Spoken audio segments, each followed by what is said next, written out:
I'm Scott Westerfeld. I'm author of the Uglies series, the Midnighters series, and my new book is Leviathan.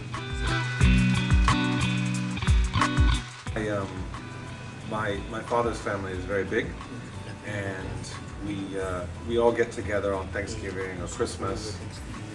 And when I was a little kid, it was always very chaotic, and there was lots of people from 5 years old up to 80 years old.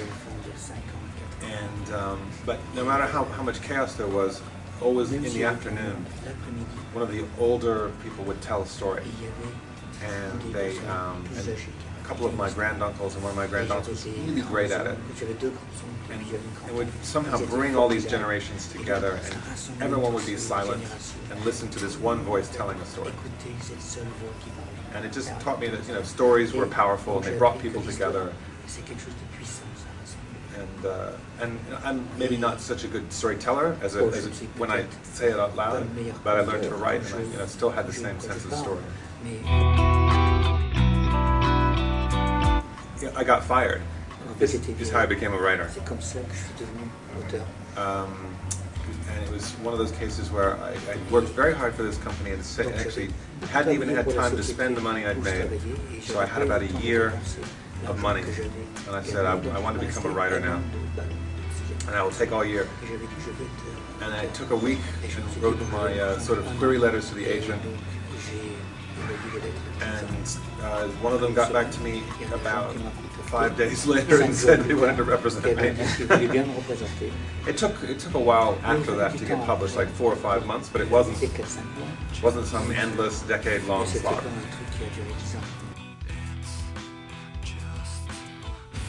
Leviathan is set during World War I, and it's an alternate history, a uchronie. And the Germans have these sort of fantastical machines, and the Austrians, and the British and the French are Darwinists. Charles Darwin, in my world, discovered DNA in the 1850s,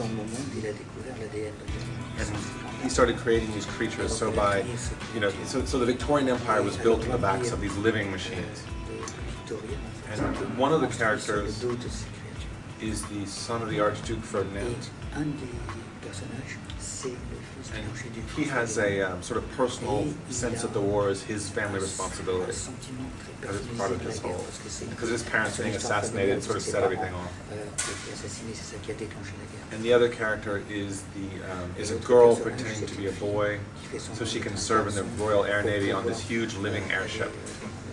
So it's Romeo and Juliet, World War I with alternate technologies.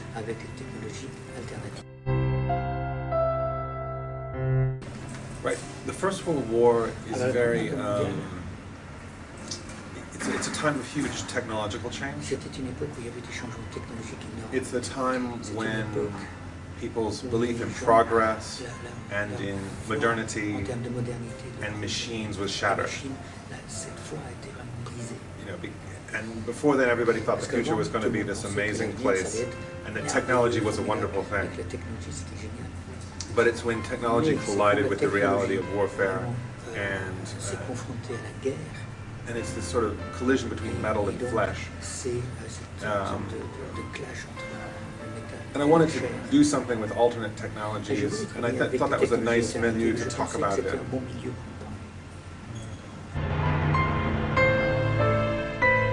When I went to my publisher with this idea, I said to them, this book is set in 1914, so I'd like it to be like a book from 1914.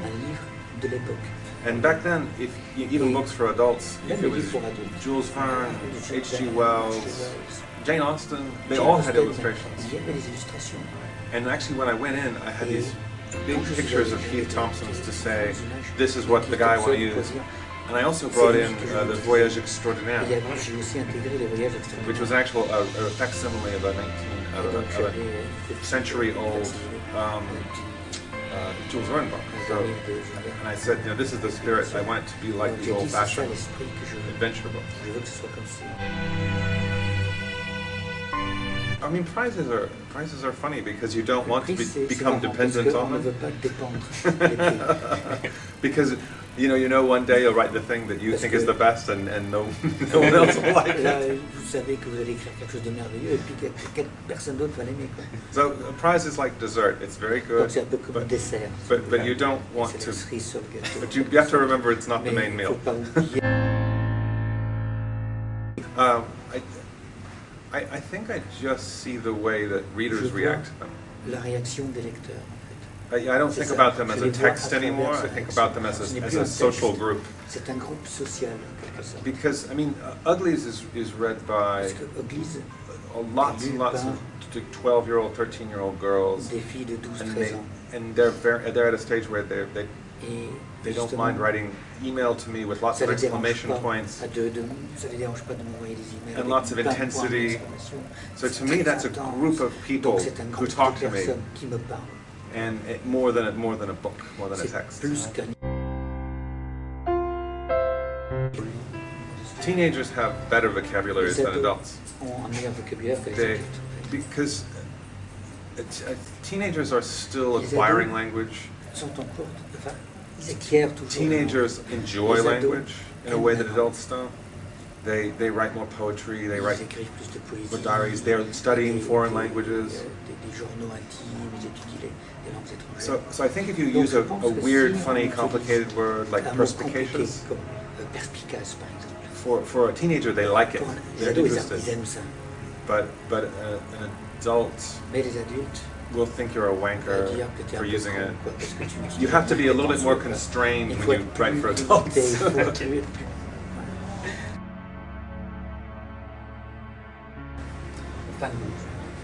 Right, it's I think anytime you make something more social, teenagers will embrace it more.